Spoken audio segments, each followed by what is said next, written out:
this webinar on the 10 10 Pitfalls of Potential Studies. This is a webinar organized by the Regulatory Assistance Project, RAP.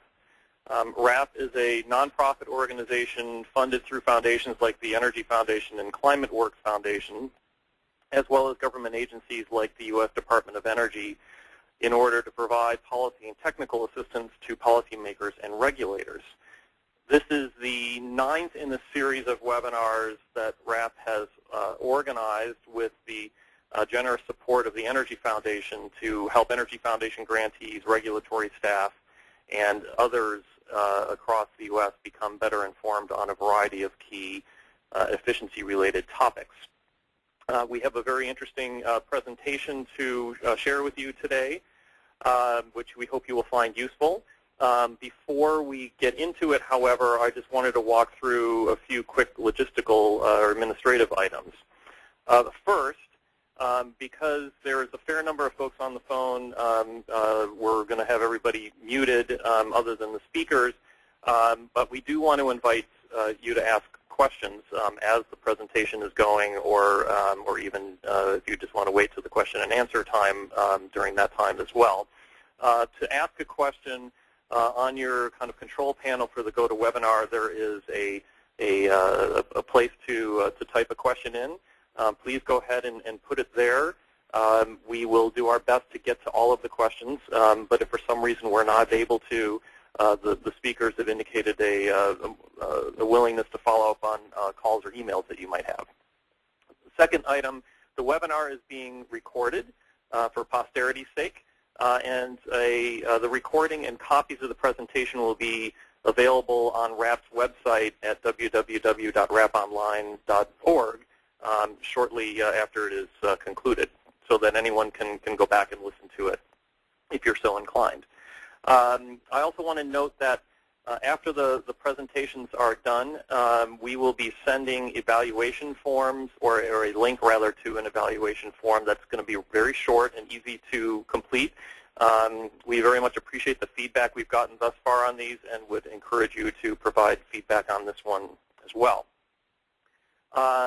One additional item, if you'll note on your control panel for the webinar that there is a place to identify under audio whether you're using your telephone or your computer mic and speakers. If you could click on the correct button there, that would be good.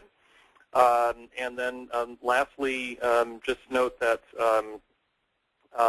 this probably won't be an issue with folks muted, but just in case, cell phones and tablets can sometimes cause feedback if you have dialed in over mic and speakers, and turn those off during the webinar if you would. With that intro of logistical items, I want to introduce John Shenot, who is an associate on RAP's U.S. team and was the manager for the project that produced a fairly extensive report on the topic that we're going to be presenting on today. So, John, would you like to introduce the topic and RAP's interest in it? Thank you, Chris. Welcome, everyone, and thank you for joining us today for what I hope will be an interesting webinar. Today you're going to hear about a research project that Energy Futures Group recently completed for RAP, and I just wanted to kick things off with a few brief remarks about why we initiated this project.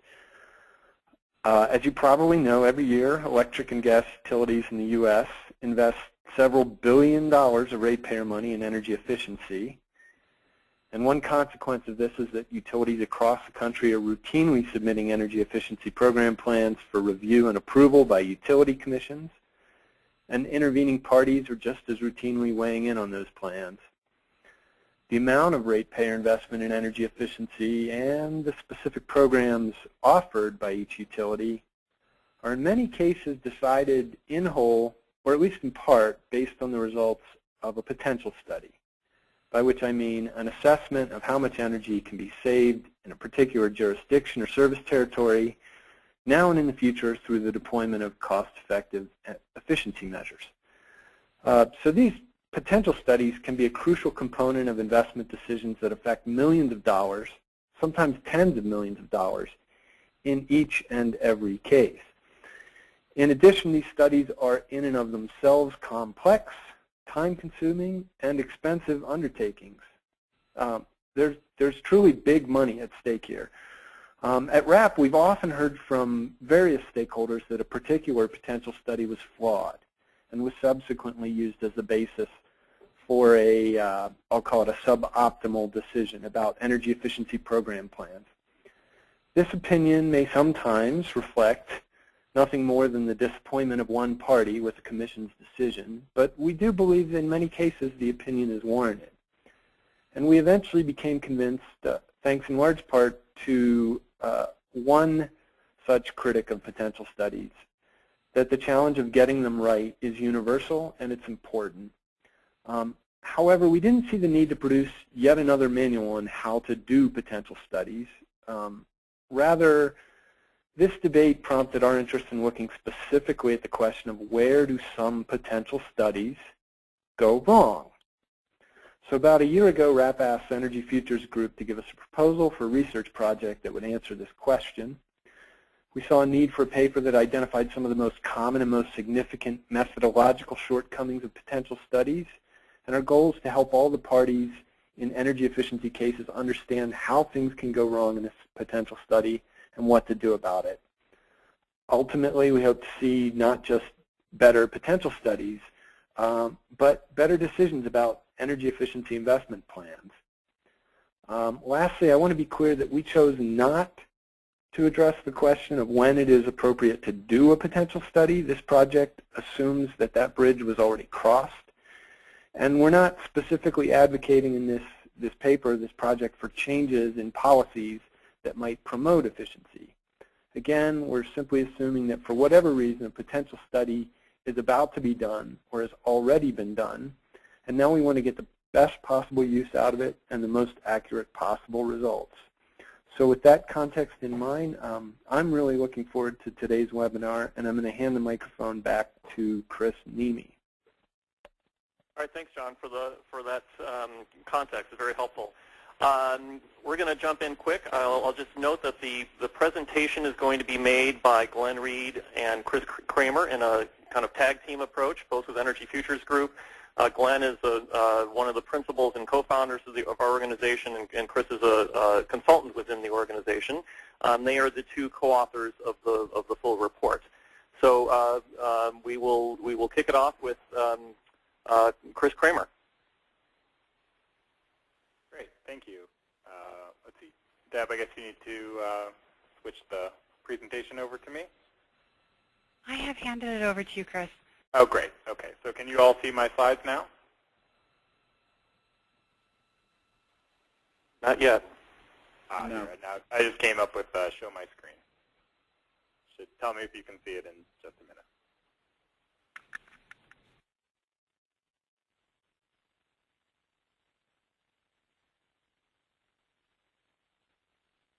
Nope, technical difficulties, not showing up yet. There we go. Show my screen. There it is. There may be a little bit of a lag. Apologize for that. Okay. Great. So John went over some of the, I think, important introduction and context, so I'll try not to be too redundant here. But we did want to speak a little bit to why we conducted this project. As John said, energy efficiency potential studies can form the basis of program planning, which can mean decision-making around portfolios of millions, hundreds of millions of dollars. They're also sometimes used in evaluating energy efficiency as a resource, such as in the context of integrated resource plans.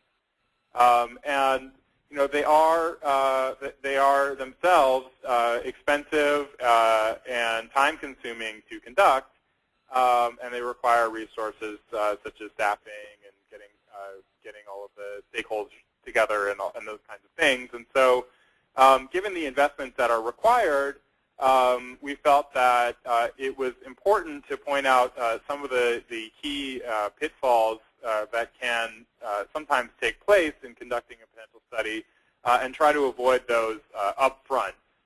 The worst thing in a potential study is to get halfway down or 100% of the way down the road and realize that you've made important mistakes that need to be corrected.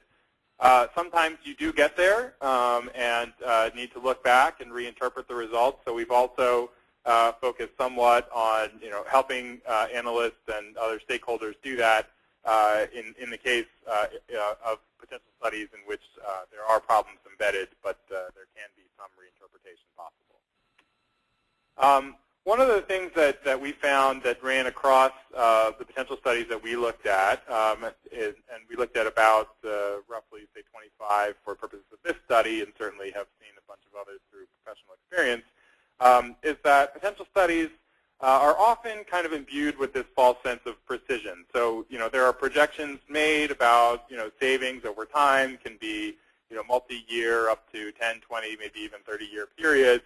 And you see these numbers, and they're given kind of this sense of authority. And often there's a lack of sort of acknowledgement of the uncertainty that surrounds those numbers and transparency about how those numbers were arrived at. And I think one of the things that you'll hear throughout our presentation today, and certainly if you pick up the report, is how important it is to be transparent about how those numbers were reached, and just simply to acknowledge that uncertainty. One of the key ways that we think that can be done is to engage a group of stakeholders early on in order to identify some of the potential pitfalls that we've laid out here, as well as others.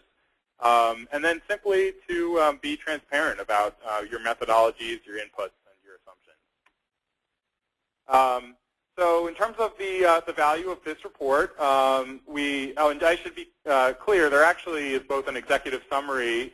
So for those of you who may not have time to digest the entire report, there is an executive summary that you can read that's quite a bit shorter. And then there is the full report that goes into details and examples. So we think both are worth looking at. But in any case, we looked at initially a list of about 40 potential pitfalls and kind of ranked them within our project team, which also included our friends at Optimal Energy, and chose out of those 10 that we thought were particularly significant, either in terms of frequency with which they seem to occur and or the impact that they tended to have on study results. We described those in the report. This is in the full report along 6 dimensions. First of all, why is the particular pitfall an issue in a study? What is the impact that it might have on study results in terms of the direction? How great is that impact likely to be? What's the magnitude? How do you determine whether that issue is relevant to a particular study? How do you avoid that issue in the first place?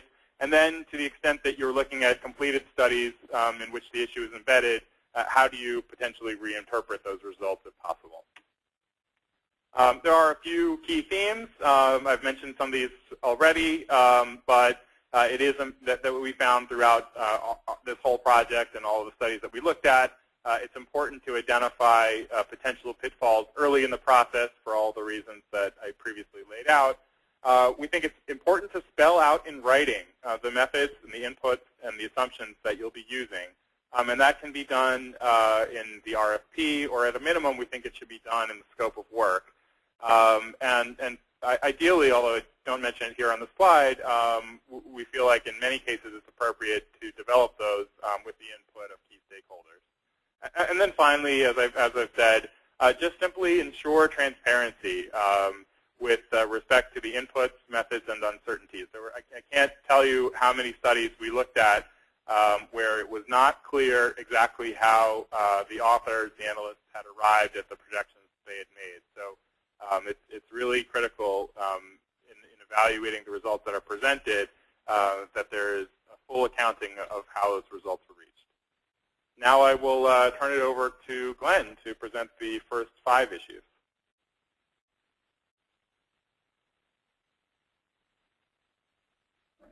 Thank you, Chris. This is Glenn Reed. I'll be doing the first 5 issues. Just bear with us for a moment as we switch screens here.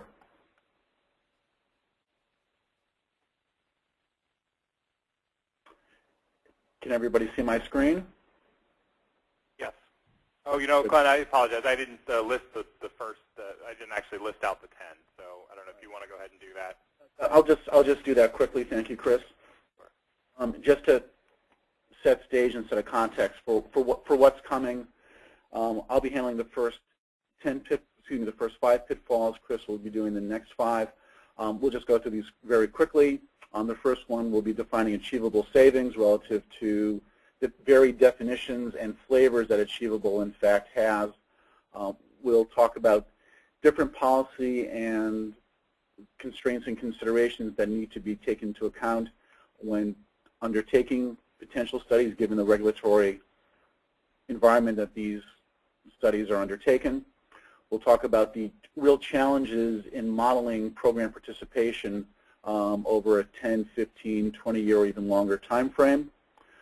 We'll talk about decisions that sometimes are made as to the potential exclusion of specific types of measures or programs or even sectors within a potential study.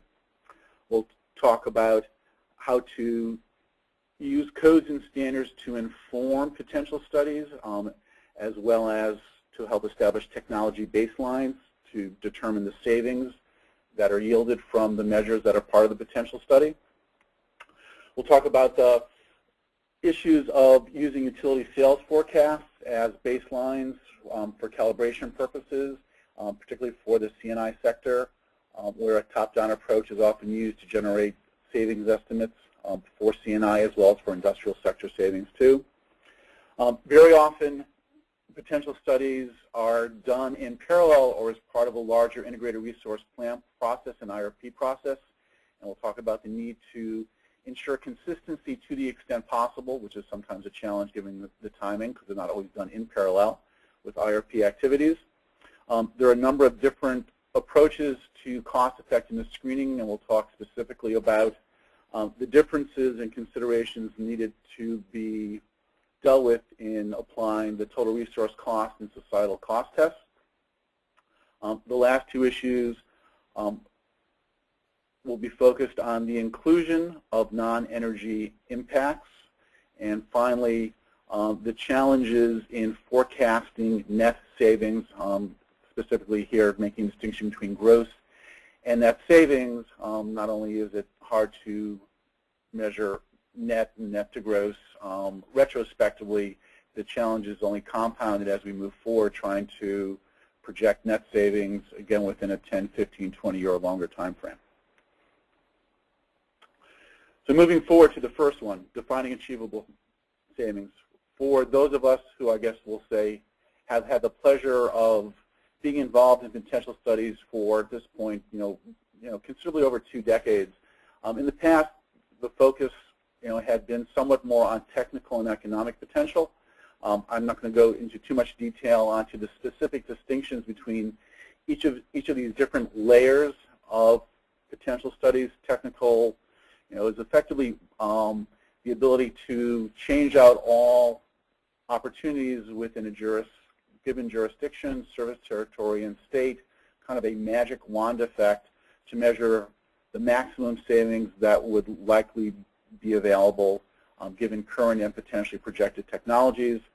Economic potential is a subset of that. Technical potential, where you apply one or more cost-effectiveness constraints.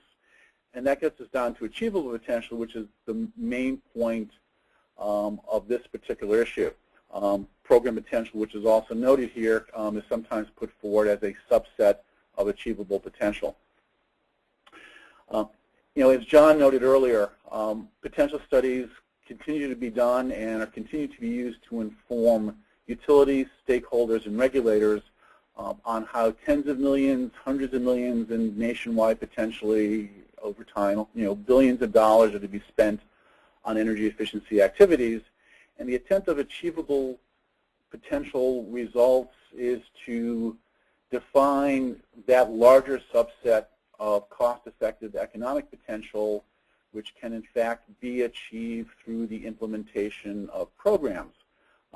But at that point, one needs to wrestle with whether and what type of achievable potential one is looking for, one is expecting, and as noted here, there are a few different definitions of achievable potential.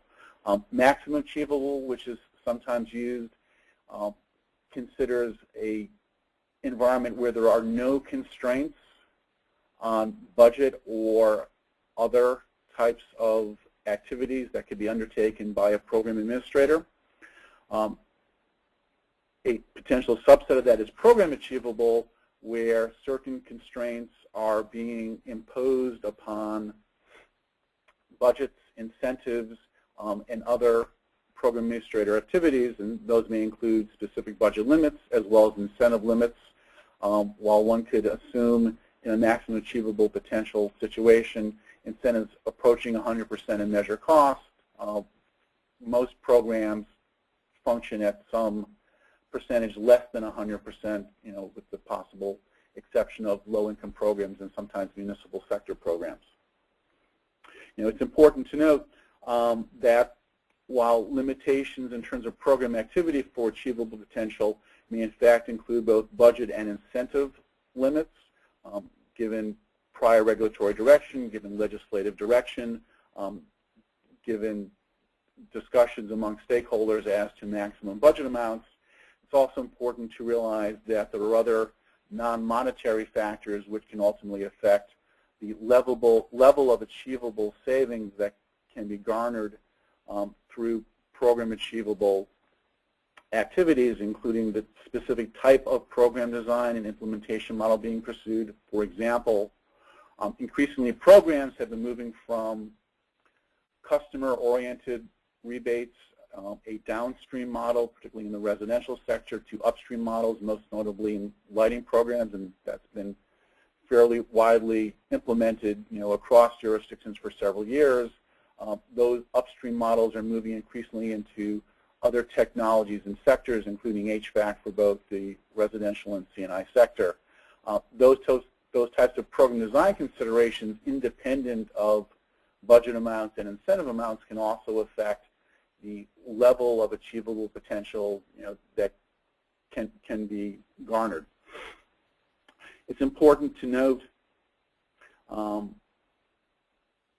that when looking at these results, when comparing different achievable potential results from past studies or from current studies, that the reader keep in mind how, in fact, achievable potential has been defined and what the constraints have been placed on making and meeting that achievable potential goal. Are there budget constraints? Are there incentive constraints? Are there policy constraints, which we'll get into next? Are there specific limitations in terms of eligible measures? There are a fairly large number of defining considerations to take into account when both defining an achievable potential study, if one's starting from scratch with an RFP or scope of work, or when one is comparing different achievable potential results even in the same jurisdiction.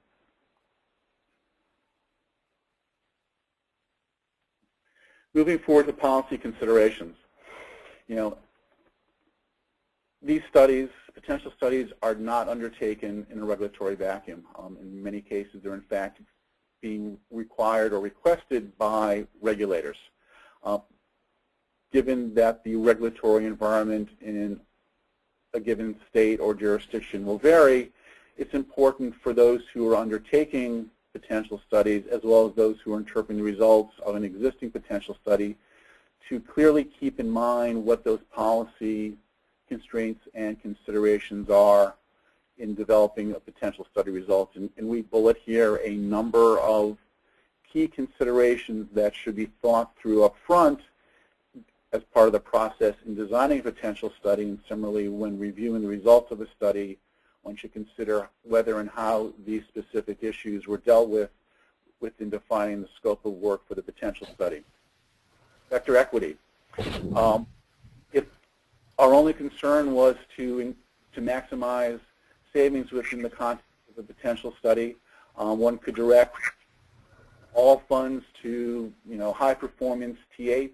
They may have, in fact, the lowest cost rate.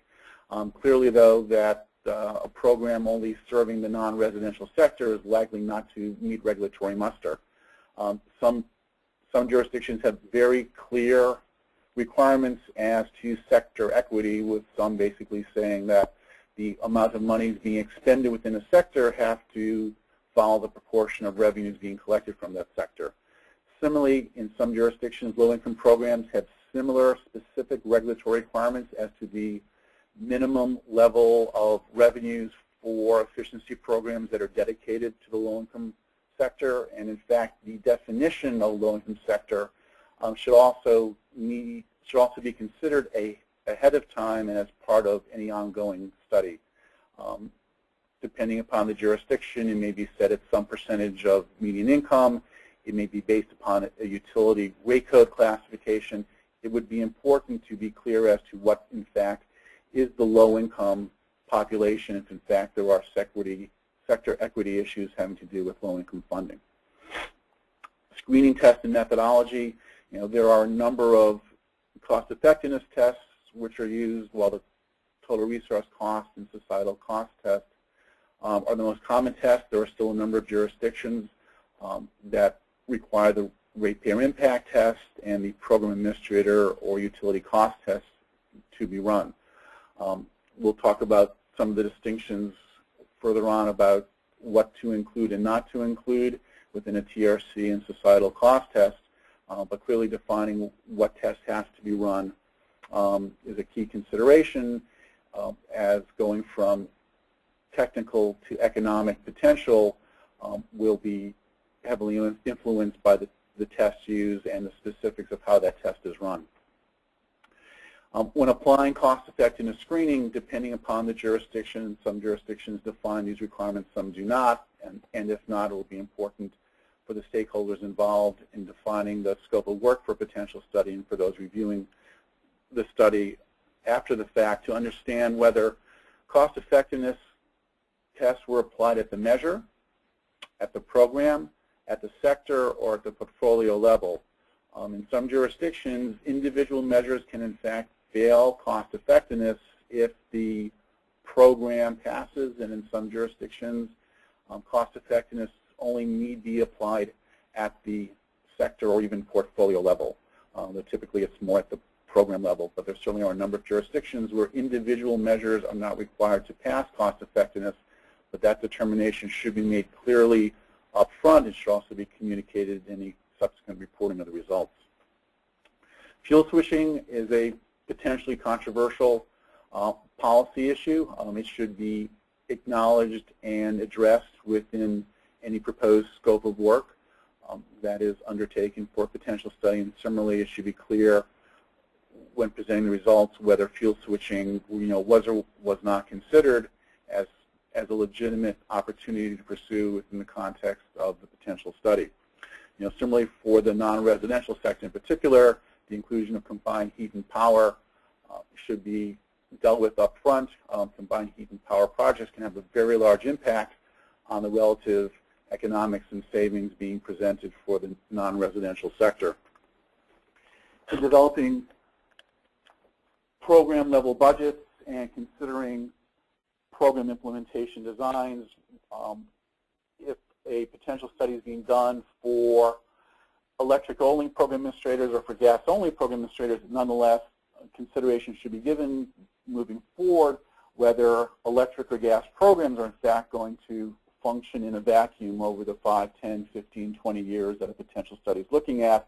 The reality is in most states, programs are often run at least in coordination, if not jointly, and that should be considered in terms of developing the program designs as it may affect program costs, and then further, as one develops program costs for proposed programs within a potential study, one needs to consider how costs are allocated between different program administrators, both in terms of program costs as well as in terms of incentive costs.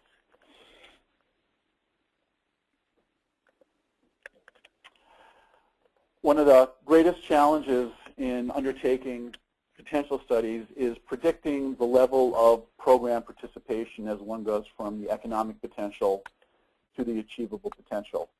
How many customers will participate in a residential new construction program? How many customers will purchase CFLs at Home Depot and Walmart in an upstream promotion 5, 10, 15, 20 years from now? It's one of the key challenges in doing potential studies and getting from the economic potential to the achievable potential, which ultimately are the numbers that program planners and regulators find most relevant to informing future decisions as to what should be pursued from an energy efficiency perspective. While there are a number of approaches that can be used to model program participation, we focus on two here specifically. One is the use of technology adoption curves, and one is the use of direct estimates, in part informed by best practices or past program activity. Technology adoption curves can and are often applied in a manner that models using a number of mathematical inputs to predict participant willingness to take a measure based typically upon payback considerations. Our concern, and I guess in warning here, is while there's a certain amount of mathematical precision and elegance put forward by these approaches, one has to be careful understanding that the modeling of these efforts are largely driven by the inputs, and further, the inputs are based upon either past program activity or through revealed preferences from survey-type work. The reality of moving forward within the time frame and duration of a potential study may in fact yield different responses by participants, even using the same or similar incentive levels. Further, one needs to consider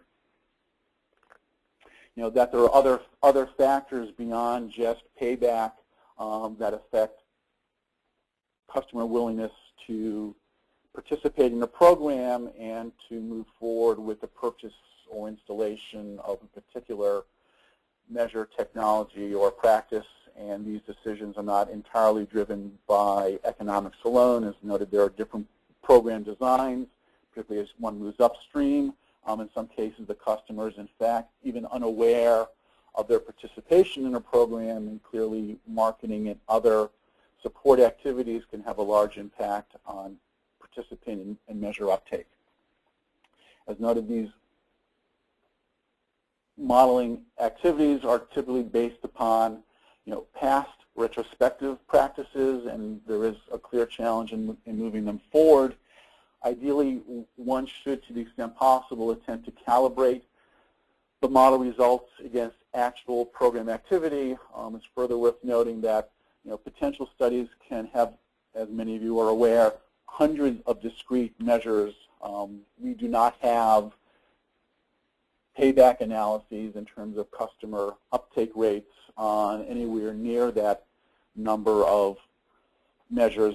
So in many cases, results for measure categories or even programs have to be applied to a much larger number of measures for which those payback analyses may not be entirely related to or relevant. And it's worth noting that when one goes back and looks at the results coming out of these modeling activities, one can often find that some of these efforts, in fact, tend to underestimate the level of actual measure uptake, particularly when there are non-incentive considerations taken in mind from program activity and best practices are pursued.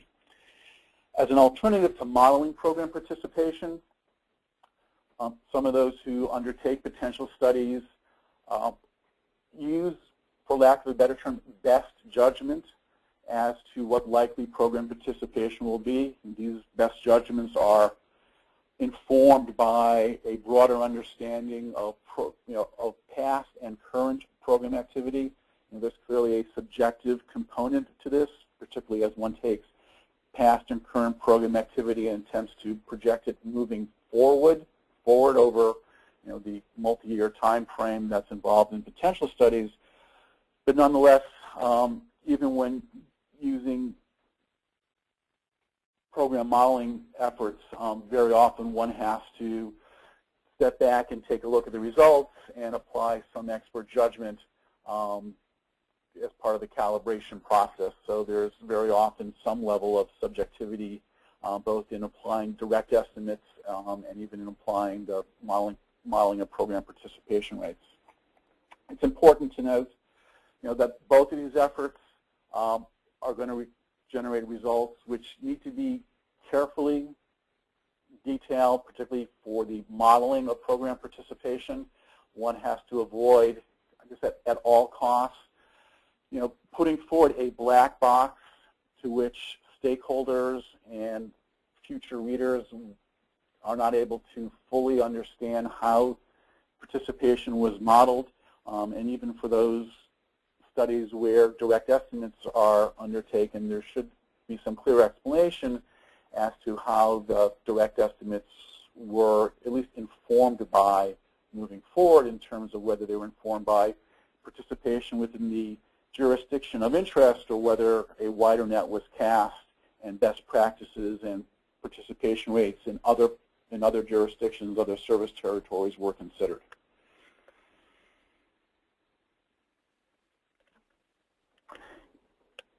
In putting forward a scope of work for a potential study and in reviewing the results from a potential study, it's important to note what was included or excluded within the study in terms of measures, programs, building types. Were certain things purposely excluded? Were certain things included for policy considerations? So the list here includes a number of those. One clear challenge in doing any type of potential study is trying to forecast the rate of commercialization of emerging technologies. Many of us who do and review current potential studies have to make best guess estimates as to the likely adoption of new technologies like LEDs. While currently commercialized, their availability and price are changing very rapidly. Those challenges extend to other technologies, some of which are still in the R&D phase. So the question becomes, to what extent are new technologies, including those which are not yet fully commercialized, considered as part of the study, or are they purposely excluded? Some studies, in fact, have noted their availability, have listed them, have attempted to characterize them, at least on a qualitative basis, but have purposely noted that an attempt to explicitly include their savings has not been undertaken in the particular study. When looking at industrial processes, and even in the commercial sector, programs are increasingly moving away from single measure or widget-based incentives, not to say that there still isn't a clear value into offering those incentives too, but to a broader attempt to look at system-wide savings by looking at entire process improvements. And there's a challenge both in terms of quantifying what those process improvements might be, but also then to the extent that measure savings and individual widget-based measures continue to be included as part of the potential analysis and will likely plan or propose programs, the extent to which program participation will uptake on the broader, more process holistic approach versus individual measures, and decisions have to be made as to allocating program participation between potentially competing sets of measures there. Interactive effects, many are aware that clearly things like commercial lighting, as commercial lighting loads are reduces commercial cooling loads, which can then potentially lead to downsizing of new cooling systems. Conversely, as you reduce the amount of internal gains from lighting, when efficient lighting is put in, it potentially increases heating loads, but potentially that heating load might be for a different fuel, gas, or fuel oil, so it may not have a direct impact on the fuel of note in terms of its savings, but it might in fact impact the benefit-cost ratio and the net present value from a multi-fuel perspective. One area that we've seen occur in some limited number of cases is the explicit exclusion of early retirement opportunities.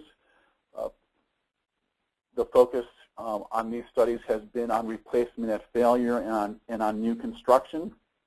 We'll note that, again, this represents a challenge from a modeling perspective because you then will have two competing opportunities for a given participant as to whether that participant makes a decision to replace a piece of equipment prior to the end of its useful life, or whether you wait for the normal retirement cycle, the normal turnover rate for that particular piece of equipment to occur. Failure to include early retirement opportunities may in fact underestimate either lifetime savings, annual savings in some instances, as well as the total net present value that can be garnered from efficiency activities. Similar to taking a system-wide approach, in the non-residential sector is the opportunity to pursue operational improvements, which may not entail any direct expenditure for equipment. Those are increasingly being addressed and included in current non-residential programs. Similarly, they should be included as part of potential studies. And similarly, on the residential sector, there's been a large explosion in the number of jurisdictions that are looking at savings and opportunities, in fact, implementing programs such as O-Power. A question and challenge there becomes in part the extent of the level of participation for such programs. Such programs can generate, in aggregate, very large amounts of annual savings, though much smaller amounts of lifetime savings and net present value. So depending upon what the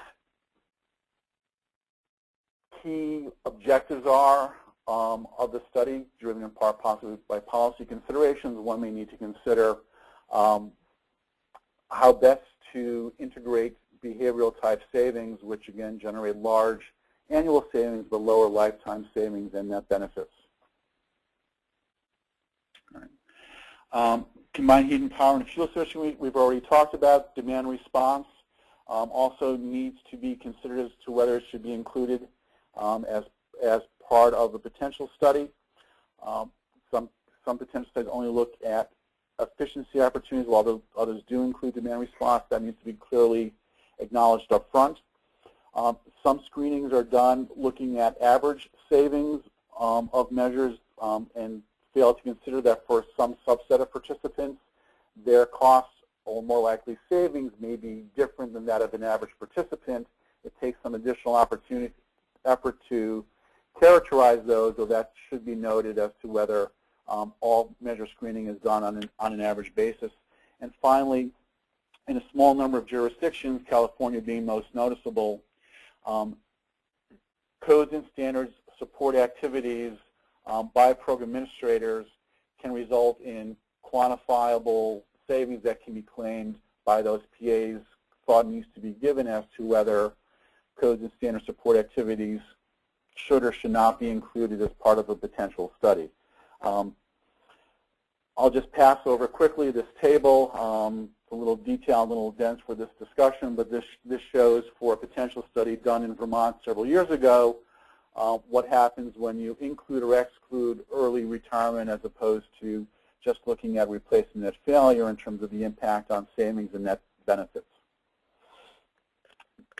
Mention of codes and standards, both from the context of including savings, but codes and standards are also fairly critical to consider in terms of defining the level of savings that can be garnered from individual measures or individual programs.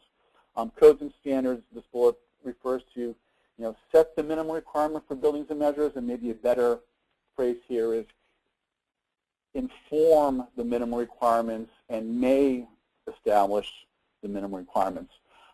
For a few reasons, codes and standards should certainly inform how to establish baselines for doing measure savings estimates, but codes and standards may not always explicitly define the best and most appropriate baseline. For codes, that's probably most evident to the extent that we all probably have seen evidence that codes are not always fully and adequately enforced, so the presumption that codes represent baseline may in fact overestimate the level of efficiency in the baseline estimate and underestimate the savings from any proposed efficiency measure. Conversely, for standards, if one uses standards as the minimum baseline, as the defined baseline for measure, it fails to note that over time, normal market forces will tend to increase the efficiency of equipment above the federal standard. Whether you potentially capture that as a pre-ridership adjustment or capture that through an adjusted baseline needs to be considered. So again, codes and standards can inform the baseline, should inform the baseline, but may not always define the baseline. Further, as you move forward over time, codes and standards activities, there are future codes, future standards in place. Those can and should be considered, though. Question then becomes, does one only consider and explicitly model known and established codes and standards changes, or does one also consider likely changes in future code cycles or in future efforts by DOE or potentially even at the state level for standards that have not yet been made final or not yet in place? DOE is undertaking a number of rulemakings for a number of products for which they have not yet finalized standards, televisions being a case in point. Should one anticipate a standard, and so how should that be integrated into the report? So it's important to consider both codes and standards from establishing baselines as to whether and how those efforts and activities will be considered moving forward through the time frame of the analysis, and explicitly whether not yet final or not yet complete codes and standards efforts should continue to be anticipated that will continue to move the baseline up and potentially shrink the delta between the baseline and the measure, though noting also that as baselines increase, typically the definition for a high efficiency measure in terms of its efficiency may also increase, so that actual delta may not always shrink as much because the two may move somewhat in lockstep. At this point, I'm going to transfer control over to Chris Kramer to do the next 5. Great. Thanks, Glenn. And I apologize, I'll probably move through these relatively quickly just so we leave enough time for questions. So feel free to come back and ask more about these issues in more detail. So number 6, utility sales forecast. Just to set the context here, utility sales forecasts typically are used in different ways for different sectors. So for the C&I sector, frequently you'll have a utility sales forecast broken out into market subsegments, building types, things like that, and then from that breakout you can look at what opportunities there might be for energy savings off of those numbers. Whereas in the residential sector, more typically you'll look at sort of more of a bottom-up analysis and what market opportunities there may be for energy efficient measures and programs. Build that up into kind of your overall number, but then often that will be calibrated using the type of analysis, the type of top-down analysis that you might do in the C&I sector. So these sales forecasts are important in either sector, particularly for C&I, but also for calibration in residential. So there were 2 issues that we focused on within this particular pitfall. One was embedded efficiency from past DSM programs. So if you're in a state that has been running DSM programs for several years and have actually been successful, and you project out your sales forecast on that basis without taking out the embedded DSM, you actually, the forecast may actually be understated, whereas in another case, if you do not look at future codes and standards, then you actually may be overstating sales forecasts because future codes and standards may actually depress the sales forecasts in the future. So in either case, you may you may need to make some appropriate adjustments in order to incorporate the sales forecast into your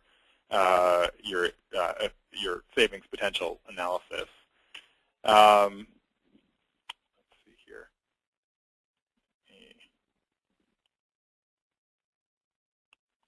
Sorry, just having a little trouble there. Okay, there we go.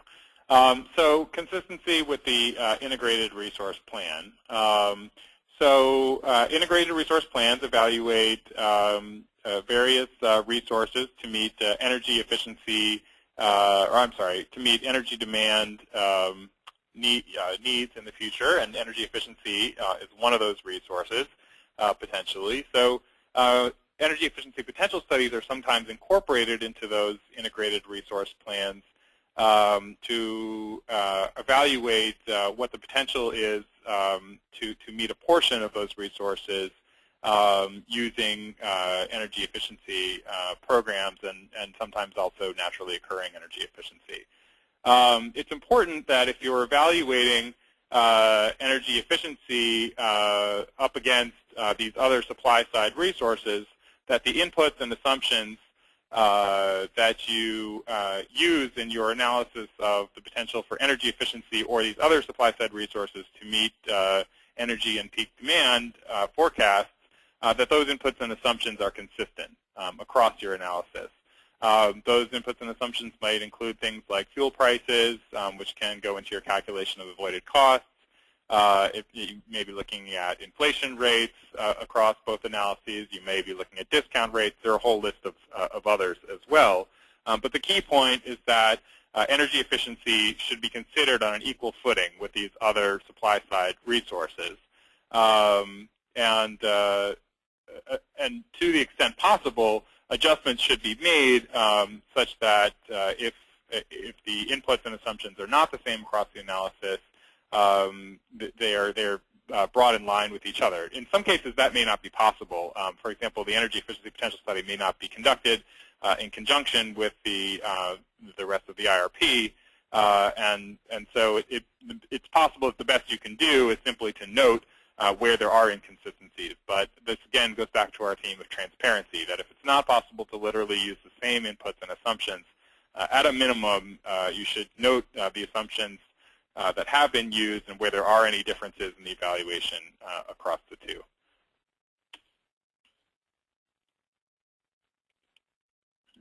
Having a little trouble advancing my slides. I apologize for that, but it seems to work when I... There we go. Chris, would you like me to advance them for you? Sure. Well, here I think it worked this time for at least number 8. So if I can't get to the next one, Deb, I'll let you know. Perfect. Oh, great. Thank you. So TRC and societal cost tests. This is certainly a big topic that has been and can be the topic of an entire webinar. So we will try to address it just in brief here to the extent that it's important in the context of potential studies. Often when looking at energy efficiency potential from measures and programs, they're evaluated using one of these 2 tests. Just as background, the TRC typically, as most of you probably know, TRC typically takes a jurisdictional perspective, looking at benefits and costs to all parties in the jurisdiction. The societal test tends to look at, in addition, other costs and benefits to society as a whole. One of the key questions when using these tests to screen in or out energy efficiency measures and programs is what benefits and costs will actually be included in those tests. And there's a lot of variation across jurisdictions in terms of what benefits in particular are included in these tests. So we list some of them here, and you can see that there's a whole range. And across the 25 studies that we looked at, I would say there was quite a bit of variation in terms of what types of benefits were included or not. Our pitch as a general philosophical matter is that if you are indeed trying to take a comprehensive, holistic view of the jurisdiction or perhaps of society as a whole, that you really should be looking at and trying to quantify all of these benefits. But because if you're not, you're really not taking that holistic view that you're supposedly using to screen these. So just to go through a couple of them without going through them all, there may be other resource benefits, for example. So energy or measures that save electricity might save on gas as well. You might save water costs. In some cases, there may be avoided transmission and distribution. Often you're counting avoided demand and avoided capacity, but transmission and distribution is sometimes not counted. There are maybe environmental compliance costs, and there may be other environmental externalities. One other thing to look at is the discount rate that you're using. So if you look at benefits that accrue over time, typically in a TRC test, something like a utility cost of capital is used as your discount rate, which is much higher than your typical societal cost of capital. And so societal benefits or a societal test typically discounts at a much lower rate. That's definitely important, particularly to be aware of when comparing across studies. Deb, do you want to try advancing? Yes, I will do that for you. Great, thanks.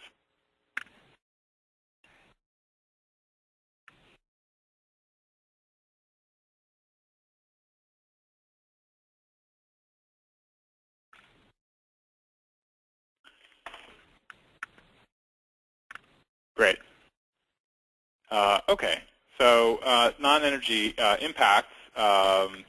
We use the term non-energy impacts, although we also talk about non-energy benefits, and sometimes you hear the word non-energy resources. But we distinguish between non-energy impacts and non-energy benefits just to make the point that some of these while most of them tend to be benefits, there are a few cases in which they may be actually drawbacks or considered costs. But there are a whole host of non-energy impacts that may be associated with some of the measures and programs that are being evaluated. And it's important to consider these, if possible, or at least recognize the impact of not considering them when you're screening these measures and programs. I think some of them some of the ones that often come to mind, most obviously, are non-energy benefits associated with individual customers. So those may be things like increased comfort, air quality, health, aesthetics, and the ones that we have listed here on the left. But there are also other types of non-energy impacts and benefits that may be worth considering. So from the utility perspective, for example, we may be talking about reduced collection costs, fewer shutoffs, and those types of benefits. And then from a societal perspective, one that's not listed here is jobs, so that may be a benefit, energy independence, community aesthetics, and reduced health costs.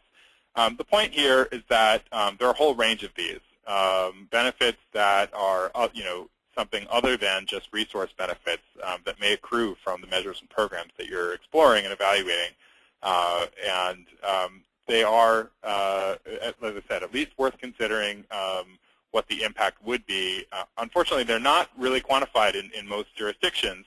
They are, to some extent, they are quantified in the Northeast. So Massachusetts has actually gone through the process of trying to quantify at least some non-energy benefits, which are not insubstantial. Glenn can quote you the actual numbers. But and in Vermont, we make some attempt by using a non-energy benefits adder. Just something to keep in mind is that often these measures and programs are sold, marketed on the basis of these non-energy benefits, and yet they are typically not used in screening. So there is a little bit of a disconnect there. Okay, Deb, do you want to go to the next slide?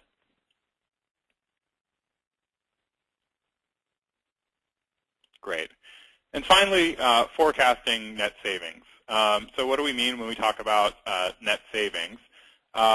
Net savings is essentially the total amount of energy efficiency that you're forecasting minus the participants in your programs who would have basically participated anyway or without the incentive offered or without the program, and then adding back in any of those participants who were motivated to participate by the program but actually didn't take advantage of what the program had to offer, such as incentives.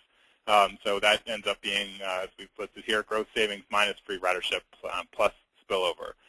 The reason that this is important is particularly in a program planning context. What you want to know for program planning purposes is what is the energy savings potential of not just how much energy efficiency is going to occur over the study time period, but what is actually the potential from implementing these measures and programs that we're specifically evaluating. And then there's a difference because there is some naturally occurring energy efficiency that will take place over that time period. Having said that, there may be other contexts where it's a little bit less critical.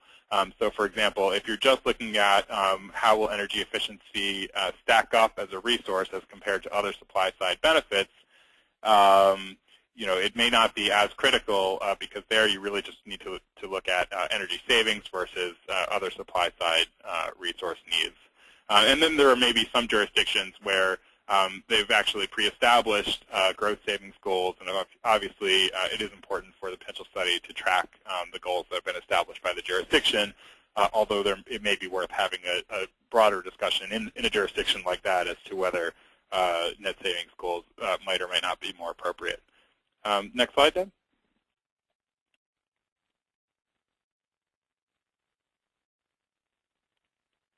So just a little bit more on this. There are a number of ways to actually look at net savings. All of them will involve a forward-looking analysis. So it's, you know, just like the study itself, it's a projection, and it's quite difficult to do with real precision. And any of these methods that we list here, you know, may be fraught with various issues, but we still think that it's important to try to apply them. So, for example, you can look at evaluations, past evaluations that have been done where survey-based methods or other methods may have been used to actually tease out some kind of net-to-gross ratio number. You can look at what's the market share currently, or look at sales data for energy efficient measures and improvements, and try to evaluate on a forward-looking basis what you think you might be able to achieve in addition to that by implementing measures and programs. But again, none of these are an exact science. However, there is an argument that you sometimes hear that just because it's not an exact science, it's not worth doing.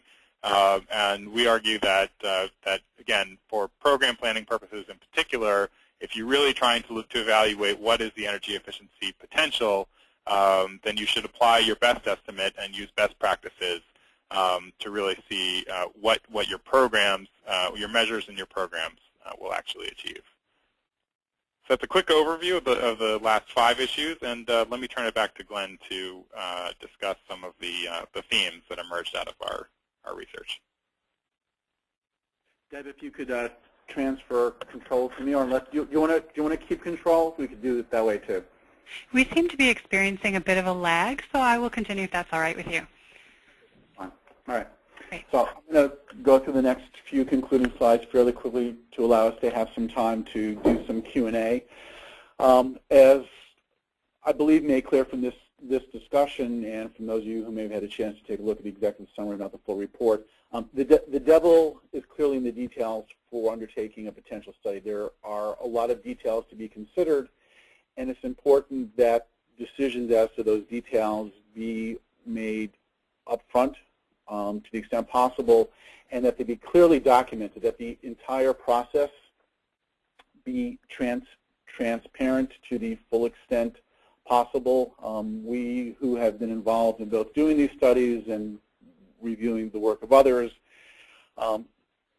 you know, can be frustrated, particularly in reviewing the work of others, when assumptions are not clearly laid out, when methodologies are not fully described, when examples of modeling participation rates are not fully documented, and while potential studies are often rife with huge appendices, nonetheless, sometimes the underlying explanations of how those numbers were derived are not fully provided. It makes it difficult for those who are interpreting the results to feel fully comfortable with them, and it impedes the ability for somebody to potentially reinterpret the results given a different set of assumptions, be it avoided costs or different jurisdiction with different climatic conditions. Authors of potential studies should, note the details, should also clearly note any caveats or limitations to the reports, thereby allowing the reader to help draw their own conclusions as to the usefulness of the information in the jurisdiction note, or again in reinterpreting it for another jurisdiction under a somewhat different set of circumstances.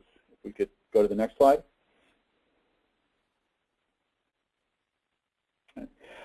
Lots of numbers in potential studies, but just because one can assign a number to a value doesn't necessarily mean that that number is going to be accurate to a certain implied level of precision, and particularly as we go out into the future, the ability to predict the future becomes increasingly difficult and uncertain. It's important to fully acknowledge the uncertainty in the available information we have, and particularly in terms of projecting those information forward.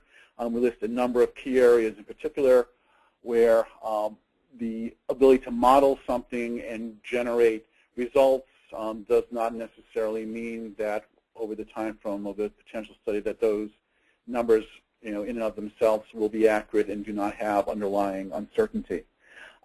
These activities are often impressive, but nonetheless they should be viewed with some reasonable amount of skepticism, both in terms of limitations of the modeling approaches, the inputs, and the other outside factors that may influence the results. And it's clearly important to again acknowledge the uncertainties, to explain the methods, and potentially to provide scenario analyses to bound some of the work with some different assumptions informed by the key baseline work, but to acknowledge that in fact there may be different levels of program participation, incentives, et cetera, which can provide the reader with maybe a greater sense of security that the numbers being presented fall within a reasonable bound. Next one, please. So ideally, we would all like to avoid, the 10 pitfalls that we've detailed here, as well as the, potentially the 30 others that we considered but did not include in the report. To avoid doing that, it's important to do the report, do the analysis right from the start. Once the analysis is underway, as Chris had mentioned earlier, or even completed, it's often too late, either because of time or expended resources, to go back and fix what may be wrong or to redirect the study.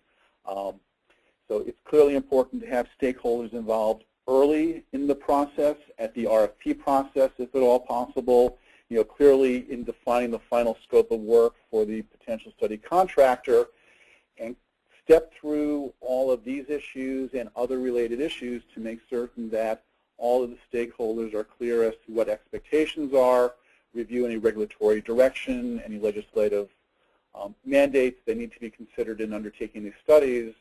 Don't leave any of these issues to discussion once the study is already well underway. At that point, it may well be too late, and you may find yourself having to either redirect the study in a different direction or acknowledge that you may not get the results that you were hoping for. Shall we move on? Okay. Also acknowledging that potential studies are often informed by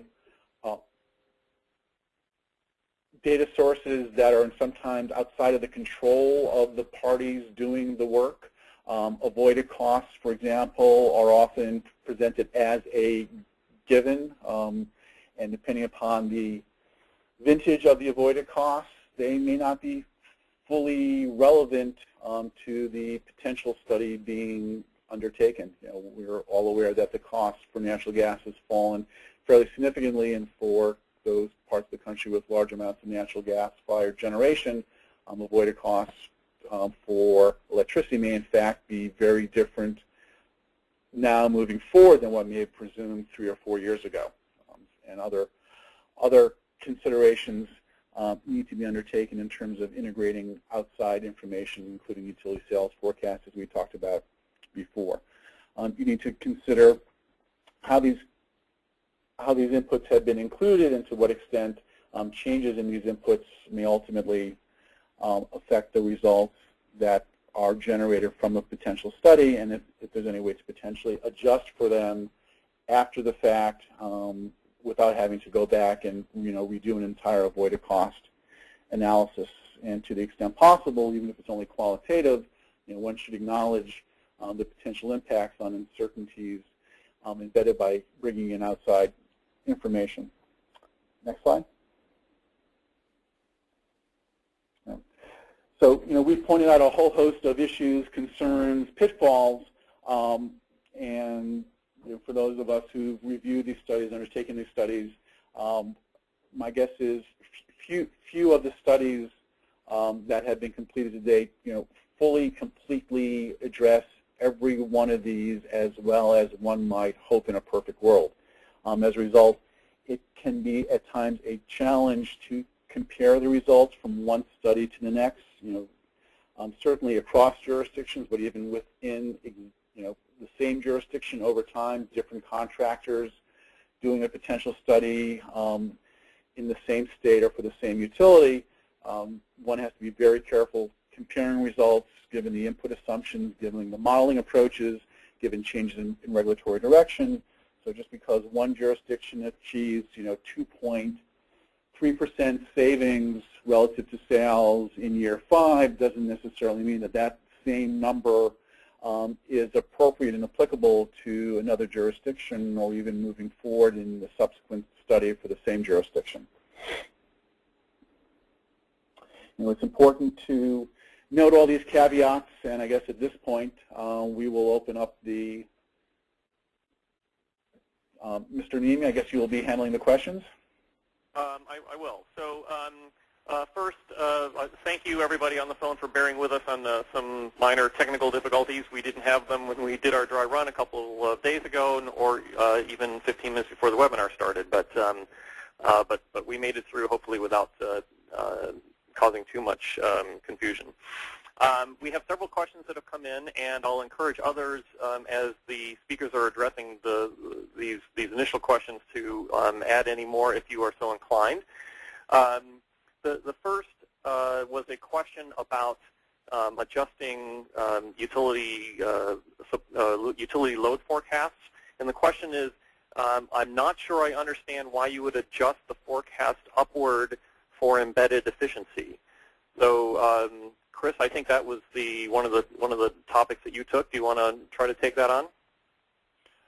Sure, and Glenn, if you want to chime in here, feel free as well. But I think the general concept is that looking backward, or I guess I should say, if you conduct or project utility sales looking forward, and you base that projection on utility sales that have occurred in the past, and I apologize, I think this is probably the issue that I went over most quickly, but you may be including within your sales forecast some level of, well, I should say, the sales forecast may actually be somewhat depressed by the fact that past DSM programs have actually brought down previous utility sales. So therefore, if you use that same line to project out your utility sales in the future,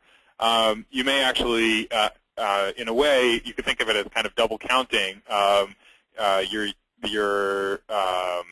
the impact of savings of energy efficiency measures and programs in the future, because you've kind of already built in some layer there of measures and programs that have already been ongoing. I'm not sure if I'm making that quite as clear. I don't know if, Glenn, if you want to try to build on that, but that's basically Exactly. So in other words, if you adjust your forecast upward to take that out, to take those past efficiency investments out, then you can look at on a going forward basis more accurately what the impact of future programs would be on sort of a sales forecast that didn't already have efficiency programs built into it. And just to be clear, Chris, I think when you said double counting, I think what you mean is undercounting, right? If the forecast that you're using is based on past years that included efficiency program effects, you may be forecasting accurately as if the same programs continued, but you aren't using a forecast that you would use if you were forecasting what the demand would be in the absence of programs. And it's the demand in the absence of programs that you should use when you're estimating what programs can accomplish. Exactly. Yeah. Okay. We had another question about DRIPE, demand reduction induced price effects, and just to I'll clarify what that means briefly before posing it to you guys. This is a type of system benefit that's been quantified in New England and in some other places. The idea is that at every hour of the year, the wholesale price for electricity is a function of what the demand is at that particular hour and what the stack of suppliers is that are going to meet that load forecast. And the last power plant kind of in the stack sets the price for everybody in the stack. So the idea is that if you lower demand in a particular hour, you would eliminate you might eliminate the last marginal generator. So you would go to the next one, and the next one would, by definition, be slightly cheaper, and therefore set a price at that slightly cheaper price that would apply to all the megawatt hours sold in that hour, and that all customers would see that benefit of kind of lower market clearing prices. And the question is, have you guys seen in the different potential studies that you've looked at that benefit, that demand reduction induced price effect or DRIPE benefit captured in the cost effectiveness screening or the cost effective potential? For purposes of this study, I would say that the 25 or so that we looked at, I did not often actually see it incorporated. But I don't know whether Chris or Glenn, you want to speak to whether you've sort of seen it in your experience in other studies that you've either been a part of or looked at. There may have been a couple of examples, but it wasn't a common, at least it certainly wasn't laid out clearly. There were some tests where you'd have the results without it being entirely clear what was included.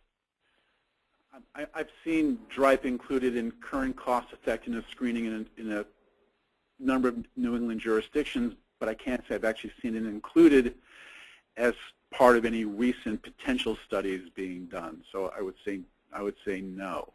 But that's not to say that it shouldn't be, particularly in jurisdictions where DRIPE is included as part of ongoing cost effectiveness considerations as part of the avoided cost stream. Right. I would concur that I have not seen it typically in potential studies. Okay, so we have another question. Can the presenters point to some examples of particularly good potential studies that folks might reference? That's a good question. Glenn, do you want to take a first stab at that? I'm going to try to avoid entirely self-serving responses like some of the work that Efficiency Vermont has done as part of its Forecast 20 work for the Public Service Commission in Vermont, but I think nonetheless that still might be worthwhile. The problem is you review too many of these and you pick them apart and find fault with pretty much with all of them. I guess nonetheless I might point to possibly some of the work that Neme has done in Connecticut. and Rhode Island, those come to mind. Some limitation on resources. I don't know if Chris Neme, if you reviewed any recently that you consider exemplary, but I'll leave it at that. The chemo work in Massachusetts, Connecticut, Rhode Island, efficiency Vermont work in Vermont. Yeah, I would also, let's see, another example or two. There's been, I know our partners in this particular project, Optimal Energy, have done some good work for NYSERDA, for example, where they've been able to invest a fair amount of effort to try to address a number of the different topics that were laid out here. Are any of them perfect? Probably not, but that's another one that potentially comes to mind. Let's see, another question. When you talk about engaging stakeholders, what type of people do you mean, and at what point in the process would you engage them?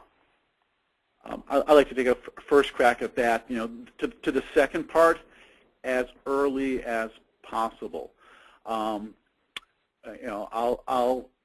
make note of a recent potential study engagement I was involved in the Northeast Mid-Atlantic region, where the results from the potential study were presented as draft in a large public hearing, but it was made clear that, yes, these were draft, and thank you very much for your comments, but we're pretty much done, so, we'll consider what you have to say, but we're really not going to make any changes.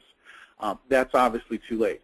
And in terms of who the stakeholders should be, who is it, that whoever you may be, as a regulator, as a utility, as a firm that actually does these potential studies, need to have buy-in. Who's going to be at the table at some part in the process, including the design of the programs, oversight of the programs, who are going to have an opinion and will express it, as to the adequacy of the potential study and how the potential study results, are being done.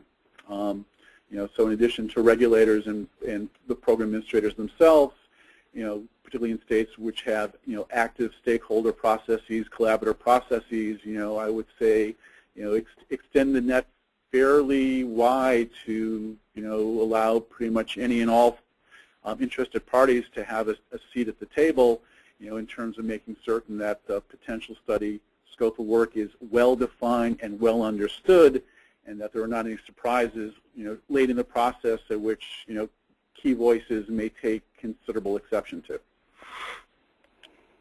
Okay.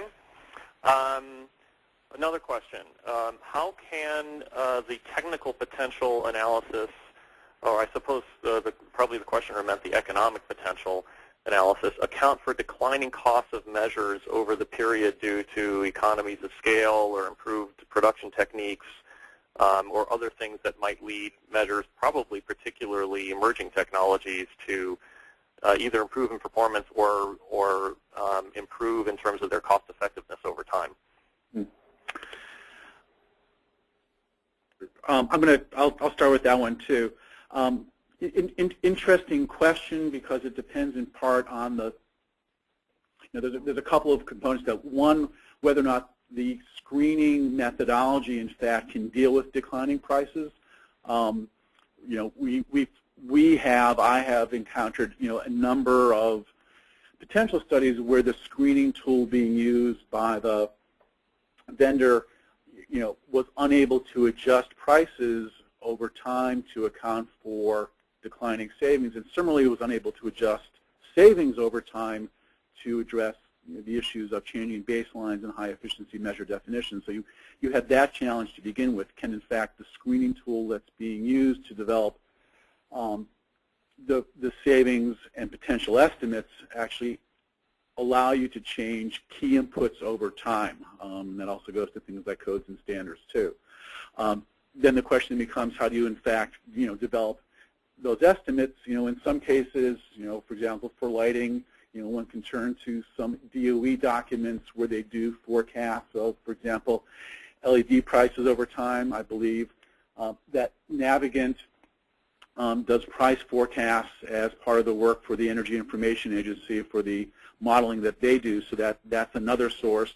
For other emerging technologies, it may be a matter of consensus, and again, another reason to have multiple parties at the table and to vet potentially key assumptions about declining prices as part of the development process, so that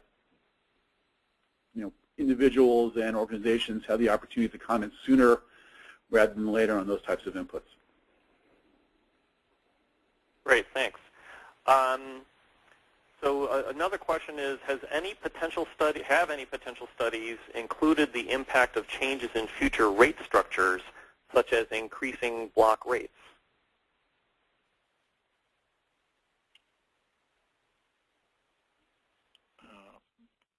Glenn, do you want to speak to that?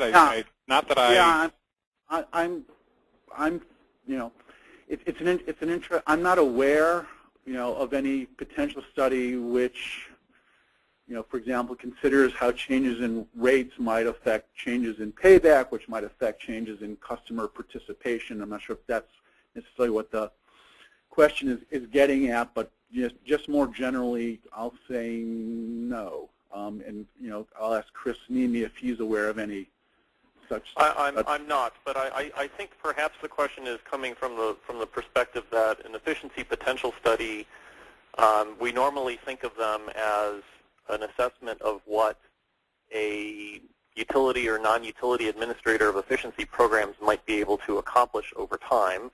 But at a conceptual level, there's no reason why you couldn't think of an efficiency potential study as something broader than that, so a tool for assessing not just what a set of efficiency programs can accomplish, but what a set of efficiency programs in concert with a set of efficiency policies could accomplish. And presumably changing your rate structure to increasing rate blocks would be one policy lever that you could pull to acquire savings. And there's no reason why, if you didn't have some historical or some empirical basis for estimating how increasing rate blocks would affect consumers' consumption patterns, there's no reason why you wouldn't be able to include that in a potential study, as long as you also then found a way to account for any interactive effects that policy change might have with other policies or with other programs. But I haven't seen it analyzed myself. Okay. We are near the end of our time, and I don't have any other questions that have been sent. John, Shenot, did you have any others that you might want to pose?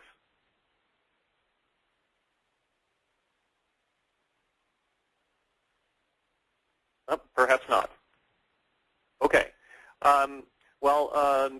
It's the end of our 90 minutes here. I'd like to thank everybody again for participating and sticking with us through the full period here, and give a big thanks as well to John and Chris and Glenn for their excellent introduction and presentation of the work that they've done.